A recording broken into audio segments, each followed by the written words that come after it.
할렐루야. 아멘.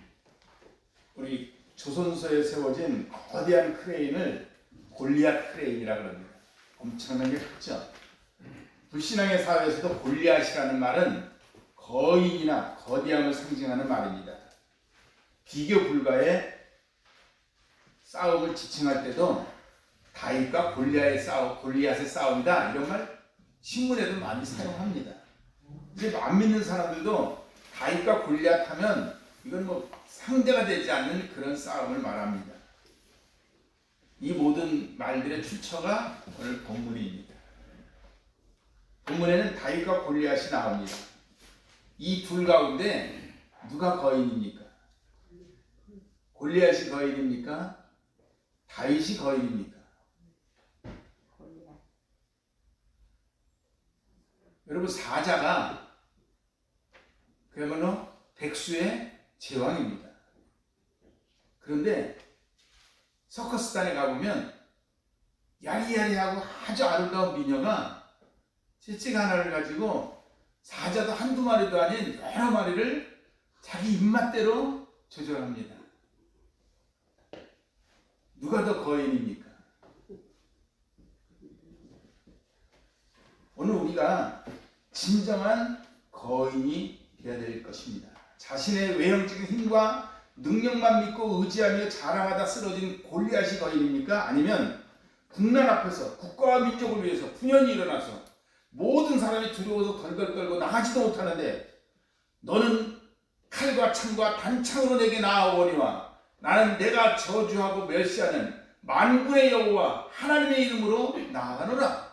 전쟁은 하나님께 속한 것이다. 이런 믿음을 가지고 그 전쟁터에 나서서 아무도 대항하지 못하는 골리앗을 향해서 대항해서 나아가고 결국은 그를 쓰러뜨린, 성경은 뭐라고 되어 있냐면 다윗의 손에는 칼이 없었는데 골리앗이 차고 있던 칼로 골리앗의 목을 베입니다.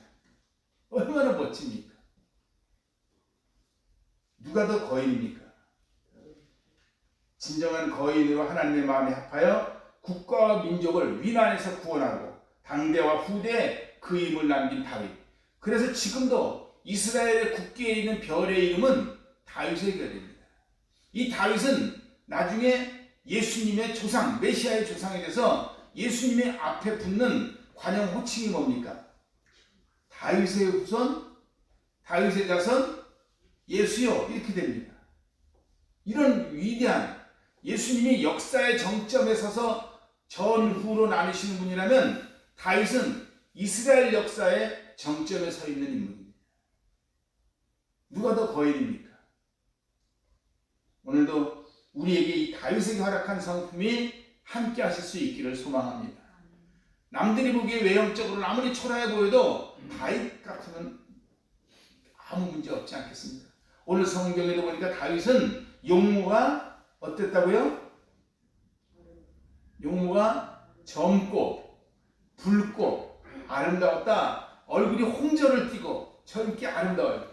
아직 모델 선발대회를 한다거나 미소년 선발대회를 한다면 다윗이 가장 앞서겠지만 전쟁터에서 이게 가당합니까? 별 의미가 없지 않습니까? 그러나 놀랍게도 그 속에 무한한 능력, 하나님을 의지하는 그 능력, 하나님이 부르신 힘으로 싸우는 그 능력. 그래서 다윗은 늘 그런 고백합니다. 여러분, 다윗이 고백한 고백 중에 모든 사람이 가장 많이 알고 있는 고백, 시편 23편 뭡니까? 여호와는 나의 목자시니 내게 부족함이 없으리로다 그랬죠. 근데 여러분, 이 고백이 형통하고 잘 나갈 때 하는 고백이 아닙니다. 산전수전 겪고 힘들고 어려움을 겪었을 때 다윗처럼 어려움을 많이 겪은 사람 없습니다. 그래서 다윗은 심지어 뭐라고 말했냐면 내 부모는 나를 버렸사오나 나는 얼마나 죄인인지 죄악 중에 우리 어머니가 나를 잉태했습니다. 그렇게 하던 고백입니다. 여러분, 나라를 구원한다면 이 다음에도 다윗의 형편이 좋아지지 않습니다. 이 다음에 사위가 되지만, 임금의 사위 부모가 되지만 그 되기 전에 사울이 창을 던져서 찔러 죽일 뻔하기도 두 번 했고 도망다닙니다. 나중엔 그 마누라도 이 공주 출신이라 다윗을 알기를 남편이지만 없이 여깁니다. 여러분, 재벌집 딸이 누구 평범한 사원하고 결혼하면 남편이지만 없이 여기고 그러지 않습니까? 그 사람이 고백하기를 자기 자식들도 어려웠다고 표현하지 않았습니까? 그런 무시도 당하고 거기까지만 했습니까? 잘 나갈 것 같았지만 큰아들 놈이 배다른 여동생, 배다른 자기 딸을, 다 딸을, 큰아들 놈이 딸을 강간합니다. 누구 창피하고 남사스러워서 어디다 내놓겠습니까? 그랬더니 그 딸의 친오빠, 우리 잘 아는 압살롬이 그 형 암논을 죽여버립니다. 이거 뭐 어디 가서 누구에게 말을 합니까? 아들놈은 딸을 강간해요. 또 다른 아들놈은 그 아들을 죽여요. 그래서 도망다닙니다. 그래도 몇 년 도망다니다가 풀어져서 돌아오게 했더니 이놈이 반역을 하지 않습니까? 그래서 반역하다가 이걸 반역을 진압을 합니까 맙니까? 어떻게 어정쩡하다가 진압되지 않습니까? 그래서 반역할 때 쫓겨서 다윗이 물러가니까 그 사울 집안의 그 시므이라고 하는 친구가 쫓아오면서 돌을 던지면서 조롱하면서 하게, 네가 네 장인의 왕관을 빼앗으니까 네가 아들놈한테 왕관 빼앗긴 거다, 인과 응보다 이놈아, 이러면서 돌 던지고 저주하지 않습니까?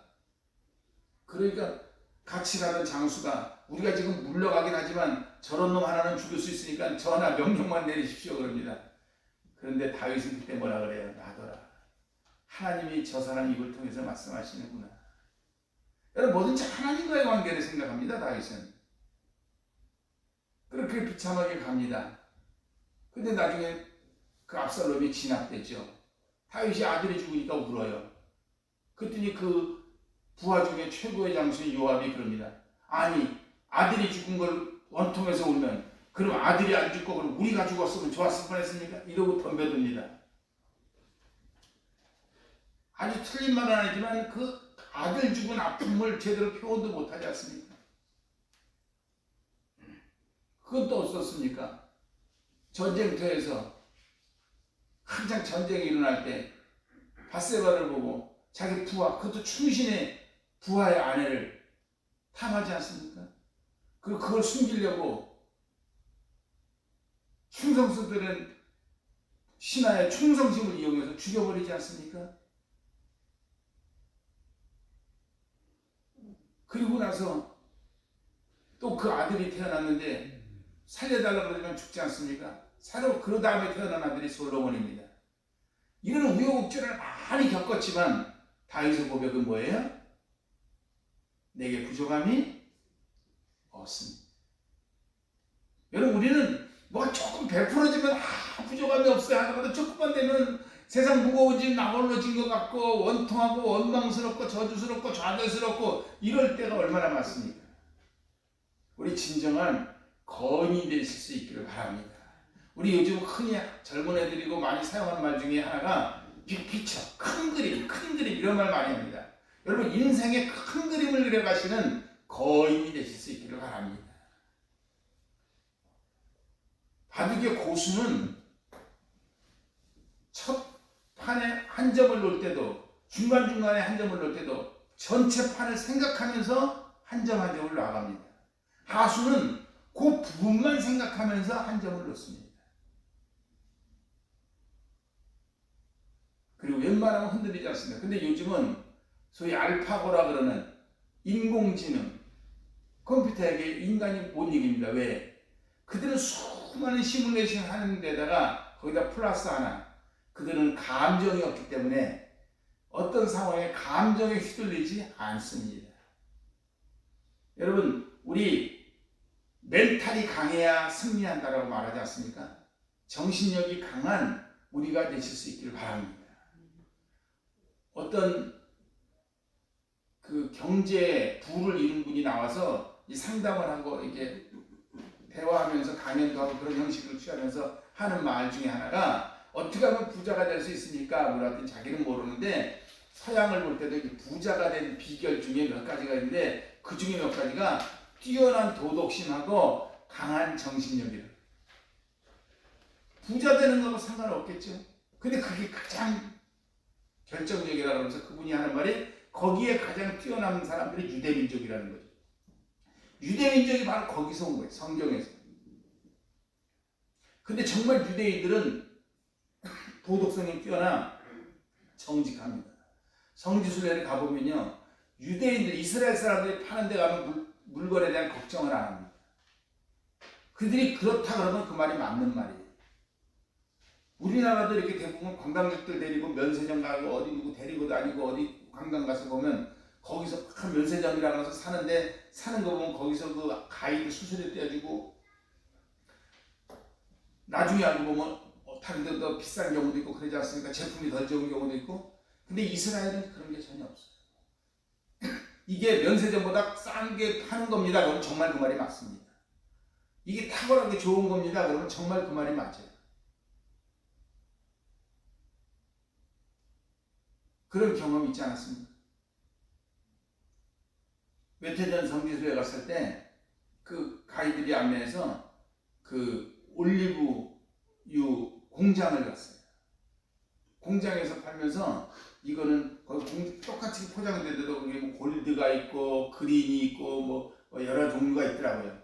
그런데 이거는 얼마인데 저희들이 그때는 상당히 고가더라고요. 그런데 이건 면세점보다 쌉니다. 어디 가도 이 가격에 못 삽니다. 사장이 이렇게 설명을 하더라고요. 그러니까 설마 잘 안 믿고 그랬는데, 우리 제품이 워낙 좋아서 몇 개를 샀는데요.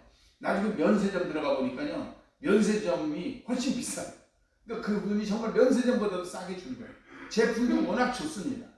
그래서 유대인들이 그 도덕성이 뛰어나기 때문에 유대인들하고 거래하는 사람들은 믿어요. 안심해요. 그러니까 그들이 부자가 되는 겁니다. 결국 순간적으로는 부가 오지 않지만 결과적으로는 부가 그들을 따라갑니다. 그리고 그분들은 자녀 교육을 할 때 그 교육을 꼭 시킵니다. 경제 교육.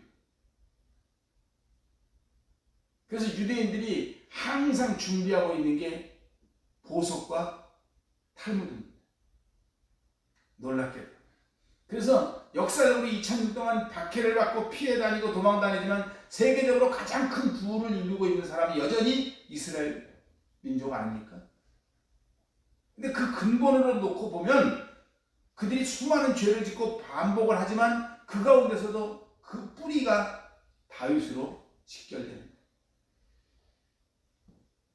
진정한 거인으로 취급을 받는 거죠. 아무리 가난해져도 다 날아가도 그들은 탈무드는 낑낑 돌아다닙니다. 아무리 위험해도 보석 한 주먹은 들고 다닙니다. 그들이 살려. 이스라엘 사람들은 자녀들 직업을 선택해 줄 때 사자를 선택하게 한다고 합니다. 의사가 되거나 판검사, 법률가가 되거나. 왜냐하면 법률가나 의사는 어느 세계 가도 살아남을 수 있는 사람들입니다. 전문가들이니까. 그 나라의 법을 알고 그 나라에서 어느 사람이든지 의술은 필요하니까. 근데 의사나 판검사가 되지 않으면 장사를 하라고 하죠. 그래서 그 월가가 유대인들 거 아닙니까? 그런데 그 모든 것 속에 바로 다윗의 이 성품을 본받음이 있습니다. 오늘 그럼 이 진정한 거인인 다윗의 성품은 어떤 거냐? 먼저는 풍부한 감성의 소유자입니다. 하나님께서는 말씀으로 천지만물을 창조하셨습니다. 주 하나님 지으신 모든 세계 내 마음속에 그리어볼 때 하늘의 별 울려 퍼지는 데서 주님의 권능 우주에 찾네. 주님의 높고 위대하심을, 여러분 하늘을 나가보십시오. 얼마나 어마어마합니까? 그 어마어마하지만 땅을 들여다보십시오. 얼마나 섬세합니까? 정말 충만하지 않습니까? 요만한 진흙 한 덩이에도 생명이 있지 않습니까? 구정물 같은 저 물속에도 생명이 있지 않습니까? 빈 공간 같아 보이지만 공중에도 수많은 물질들로 가득 차 있지 않습니까? 그런데 그 오묘함을 이런 맹장, 골리앗 앞에서 맞서서 싸울 만한 이런 맹장이 얼마나 감성이 뛰어난지 시편 150편 가운데서 77편 정도가 다윗이 지은 시입니다. 그래서 그는 고통과 절망 가운데서도 기쁠 때나 슬플 때나 찬송으로 하나님께 영광 돌렸습니다. 즐거울 때만 찬송하는 게 아니라 괴로울 때도, 기쁠 때만 찬송하는 게 아니라 슬플 때도 찬송했습니다. 탄식하면서 찬송하고, 어떤 때는 간증하면서 찬송하고, 어느 때는 감사하면서 찬송하고 말이죠. 여러분, 항상 찬송하는 우리가 되실 수 있길 바랍니다. 그래서 항상 기뻐하라 그러지 않습니까? 찬송하는. 그래서 하나님께서도 이스라엘의 찬송 중에 거하신다고 말씀하고 있지 않습니까? 그렇게 다윗은 고백합니다. 그래서 이스라엘 찬송 중에 계시는 주여 고백하면서 그는 찬송할 때 하나님이 함께 하신다고 믿기 때문에 늘 찬송해요. 내가 절망 가운데, 원망 가운데, 화가 날 때도 찬송하시길 바랍니다. 풍부한 감성이에요. 그래서 그는 모든 삶의 요소를 한편의 시로 승화시켜 갔습니다. 그래서 다윗은 시인입니다. 음악가입니다. 사울이 그 귀신이 들려서, 악귀가 들려서 막 pit불 돌아다닐 때도 다윗이 옆에서 수금을 켜서 그 귀신을 잠재우지 않았습니다. 제가 이 악기 잘 다루는 분들 보면 참 부러워요. 그래도 하나님이 조그만 은혜를 주셔서 그래도 입술로 노래를 할 수 있게 해주셔서 감사드리지만, 여러분 아무튼 음정박자는 틀려도 상관없습니다. 악기는 못 만지셔도 관계없습니다. 마음속으로 감사하며 찬송하며 기뻐하며 즐거워하며 다윗처럼 풍부한 감성, 아름다운 소유자가 되실 수 있길 바랍니다. 그래서 예수님을 믿으면요, 감성이 살아납니다. 그래서 예수 믿고 제일 먼저 사람들이 하는 고백이 뭐예요? 눈물이 회복됐다는 거죠. 눈물이 회복된다는 것은 감정이 살아나는 거죠. 우리 그래서 감정 없는 사람을 말할 때 뭐라고 말합니까? 피도 눈물도 없다 이러잖아요. 여러분, 우리는 피가 뜨겁고 눈물이 살아나는 그런 감성의, 풍부한 감성의 소유자들이 되실 수 있길 바랍니다. 그런 사람이 거인입니다.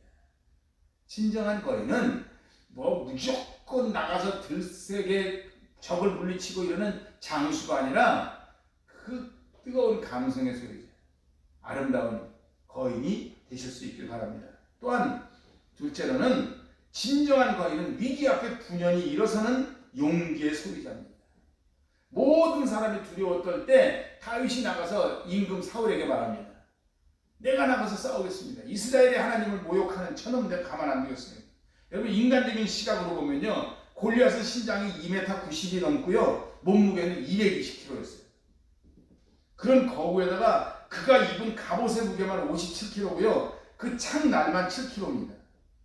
어마어마하지 않습니까? 여러분, 그런 사람이 눈앞에 딱 버티고 있다 생각해 보십시오. 더군다나 요새 같은 때도 아니고 옛날에 육박전을 하던 그 시대에 말이죠. 아무도 못 나가는데 다윗은 나가잖아요. 여러분, 하나님께서는요, 위기 앞에서 분연히 일어서는 용기를 가진 사람을 사용하시는 거예요. 진정한 용기라는 것은 내 힘을 믿는 용기가 아니라 하나님을 믿는 안에, 나는 안 되지만, 힘으로도 능으로도 안 되지만 성령은 능치 못함이 없으시니 성령이 함께 하시면 가능합니다 하고 나가는 이 믿음의 용기죠. 이런 용기의 소유자 되실 수 있길 바랍니다. 그래서 바로 그 용기는 하나님을 바라보는 믿음에서 나오는 거죠. 육신적인 사람은요, 문제나 자신의 능력을 바라보고 계산하지만, 영적인 사람은 문제의 해답을 주고 계시는 하나님의 손길을 바라봅니다. 하나님의 손길을 바라보는 우리가 되실 수 있기를 바랍니다. 아멘.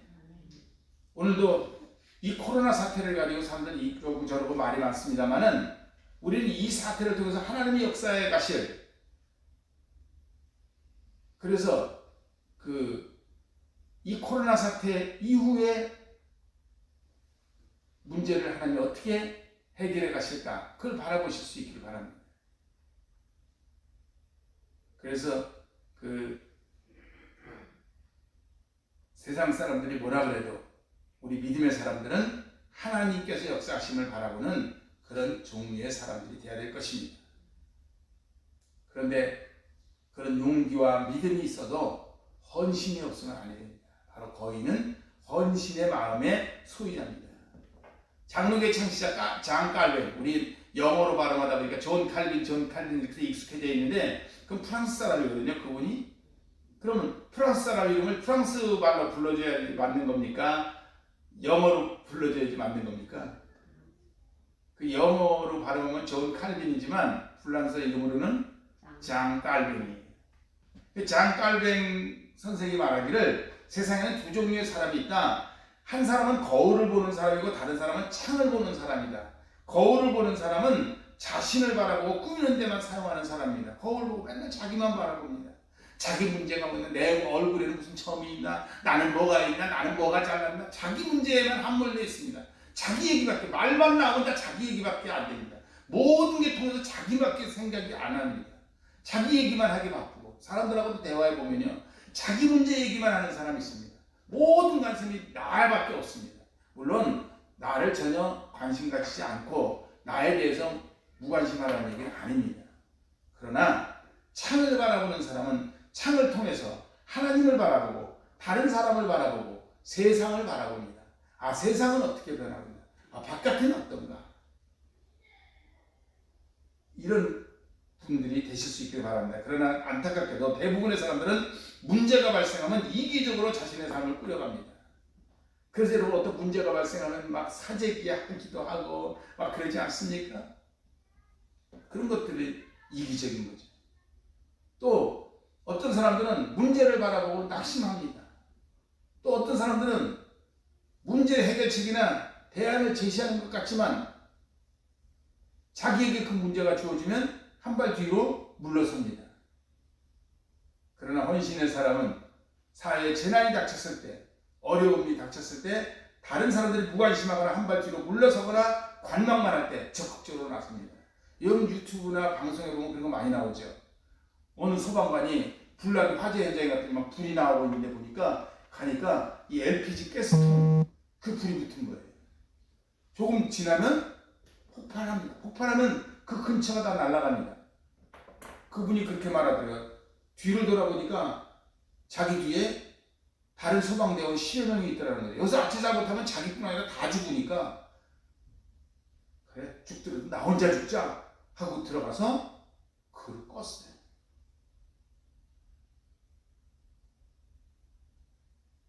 여러분 결정적인 순간에 이런저런 생각해 그렸습니다. 저는 용서하고 들어주세요. 제가 이거 생각하면 지금 생각보다 한편을 좀 아찔합니다.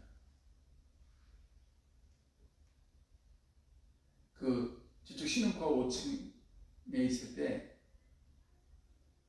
신흥과 3층에 있을 때, 그때 그 주방 쪽에서 사용하다가 불이 났는데, 불이 나니까 그걸 와서 말해야 되니까 그 하던 사람 놀래가지고 그냥 나와버린 거예요. 그냥 나와서 내가 안 보면 불이 가라앉습니까? 근데 그때 제가 이렇게 예배 인도하고 있는데 누가 이렇게 불났다고 말하는 거예요. 그러니까 사람들 다 나가고. 그래서 제가 맨발로 5층으로 뛰어 올라갔습니다. 근데 5층에 그 젊은 애들이 드나들고 그러니까 환기는 되게 해놨 때 자물쇠를 채워놔서 쇠창살 문으로 해서 자물쇠 채워놨어요. 그걸 막 잡아 흔드니까 제가 무슨 힘이 났는지 그 쇠창살 그거를 경첩이 뽑아져 버렸어요. 근데 뽑아지고 팍 하는 과정에서 그 문이 맨발로 뛰어 올라갔으니까 슬리퍼도 안 신고 올라갔으니까 발등에 찍혀가지고 발등이 막 부어오르고. 근데 그때는 그걸 몰랐죠. 그 내려서 달려가서 그 호수까지 쭉 고모수로 해서 이렇게 3층으로 연결되어 있는 그리로 불이 붙어서 쭉 올라가서 그 LPG 통 쪽으로 오고 있는 거예요. 그걸 쫓아 올라가서 담에 성원고에 올라가 했는데 달리는 힘이 너무 올라가가지고 그렇게 해서 제가 아래로 떨어질 뻔했어요. 떨어졌으면 오늘 여기 없는 거예요.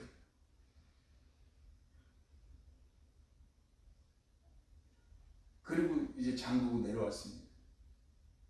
조금 있다 보니까 소방차들이 왔더라고요. 그런데 그때 보니까 사람들이 극명하게 갈려. 지혜의식을 가진 사람과 아닌 사람. 하나님은 헌신하는 사람들을 통해서 이 땅에 역사를 이어가십니다.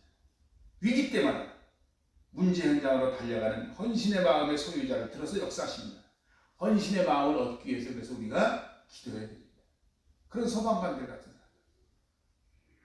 또 일본 전철에서도 한 사람을 살리고 죽어간 그 이수연 씨 같은 사람, 그런 사람들이 있기 때문에 일본이 반한 감정을 가지다가 수많은 사람들의 감정이 녹아내립니다. 그런 역사는 얼마든지 많지 않습니까? 눈에 안 띄는 헌신의 사람. 옛날에 우리나라 가정이 왜 든든히 섰습니까? 옛날에는 가정에서 헌신하는 사람들이 많았어요. 아버지는 아버지대로 헌신하고 엄마는 엄마대로 헌신하고 다 헌신했어요. 요새는 헌신하려고 그러는 게 아니라 그걸 통해서 내가 뭘 얻으려고 생각을 합니다. 그런 속에서 헌신의 주인공. 지금도 코로나19는 헌신하는 사람들의 손길을 통해서 이게 막아지고 있는 겁니다. 그 헌신하는 방법은 다르지만, 형태는 다르지만, 헌신하는 사람들을 통해서 연구하는 사람들, 연구기를 대는 사람들, 연구할 수 있는 환경을 조성해주는 사람들, 그 제품을 만든 사람들, 운반하는 사람들, 운반하는 것을 잘 운반하도록 보호해주는 사람들, 그 보호하고 운반할 수 있도록 교통수단을 제공하는 사람들, 교통수단을 가지고 운전하는 사람들, 그 운전을 원활하게 잘할 수 있도록 도로를 깎는 사람들, 다 합해서 역사가 일어나는 겁니다. 오늘도 헌신의 마음의 소유자들이 되실 수 있길 바랍니다. 그러나 진정한 거인은 기도하는 사람입니다. 문제 앞에 고민하기보다는 살아계셔서 나의 문제를 듣기를 기뻐하신 하나님께 아뢰시기를 바랍니다. 기도를 드릴 때는 그냥 기도하는 게 아니라 집요하고도 적극적이고 뜨겁게 기도드려야 할 것입니다. 하나님께서는 집요하게 기도하는 사람을 기뻐 받으시고 그들의 기도를 듣고 역사하십니다. 예수님께서도 그래서 겟세마네 동산에서 기도하실 때 떨어지는 땀방울이 피처럼 진행길에서 떨어지도록 간절하게 기도드리지 않았습니까? 너는 내게 부르짖으라 내가 내게 응답하겠고 내가 알지 못하는 크고 비밀한 일을 보이리라고 하는 예레미야 33장 3절의 말씀도 부르짖는다는 것은 간절하게 말하는 걸 하지 않습니까? 예수님도 누가복음 18장에서 불의한 재판장의 비유를 들면서 어느 하나님도 두려워하지 않고 백성들도 없이 여기고 무시하는 그런 불의한 재판장이 한 과부, 불쌍한 과부가 와서 요청을 하는데 안 들어주다가 내가 하나님도 두려워하지 않고 까짓 겁내 끊었지만 자꾸 와서 졸라더니 귀찮아서 들어줘야 되겠다고 들어주는 비유를 하시면서 하나님을 귀찮게 하시라는 거죠. 그게 기도입니다. 그래서 산상수훈에서도 예수님이 뭐라고 말씀하셨어요? 구하라, 찾으라, 두드리라. 2002년 월드컵 때 한국 선수들의 집요한 압박 축구에 세계 축구 대국들이 다 무너지지 않았습니까? 히딩크가 한 가지 한국 사람들이 보고 한 게 제 탁월한 기승도 없고 다른 거 없으니까 체력을 키워가지고 압박하게 했던 거죠. 여러분, 기도는 하나님을 압박하는 겁니다. 그리고 하나님께서는 이 압박받기를 기뻐하세요. 압박받기를 원하세요. 날 좀 압박해다오 그러십니다. 하나님. 우리 하나님을 압박하는 기도의 사람 다윗을 본받아 우리도 오늘도 깨어서 기도하는 우리가 되실 수 있길 바랍니다.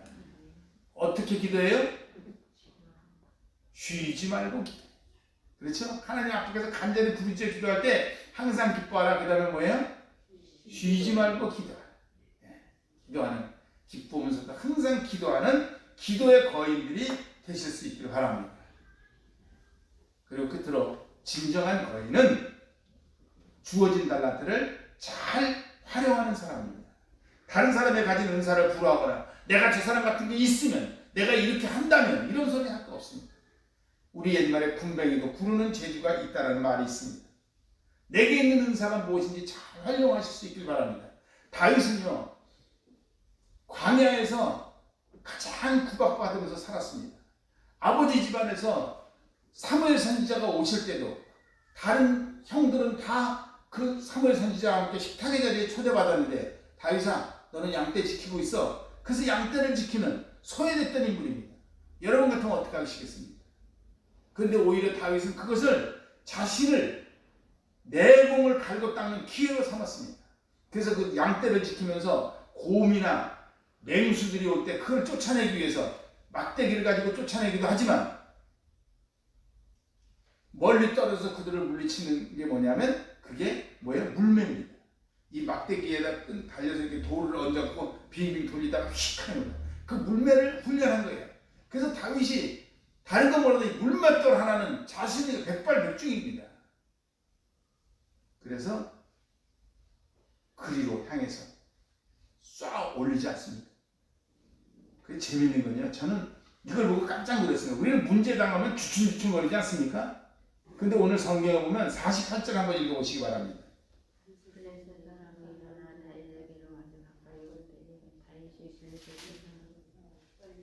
다윗이 어떻게 했다고요? 블레셋 사람 골리앗을 향해서 어떻게 했다고요? 빨리 달려갔던 거예요. 문제를 향해서 달려가는 겁니다. 그러면서 자신이 가지고 있는 물맷돌. 그래서 사울 임금이 야, 너 그래도 전쟁에 나가는데 이거는 갖춰갖고 가야지 해서 임금이 특별 하사품으로 자기 갑옷을 줍니다. 자기 칼을 줍니다. 이건 어마어마한 거죠, 사실은. 근데 그거 차니까 자기 몸에 맞지 않으니까 덜그럭됩니다. 여러분 아무리 좋아도 나에게 맞지 않으면 의미 없는 거예요. 다른 사람의 말이나 다른 어떤 거는 참고사항이지 결정적인 것은 자기가 잘할 수 있는 게 있어요. 복싱에서도 그런 말이 있습니다. 자기가 싸우고 싶은 장소에서 싸울 수 있어야 된다. 코너 싸움을 잘하는 사람은 코너로 가는 거고, 중앙 싸움을 잘하는 사람은 중앙을 가는 거고, 인파이터를 잘하는 사람은 인파이팅 하는 거고, 아웃파이터를 잘하는 사람은 아웃파이터를 하는 거지, 누가 이런다더니 그걸 따라가서 될 일은 아닙니다. 참고사항은 되는 거지.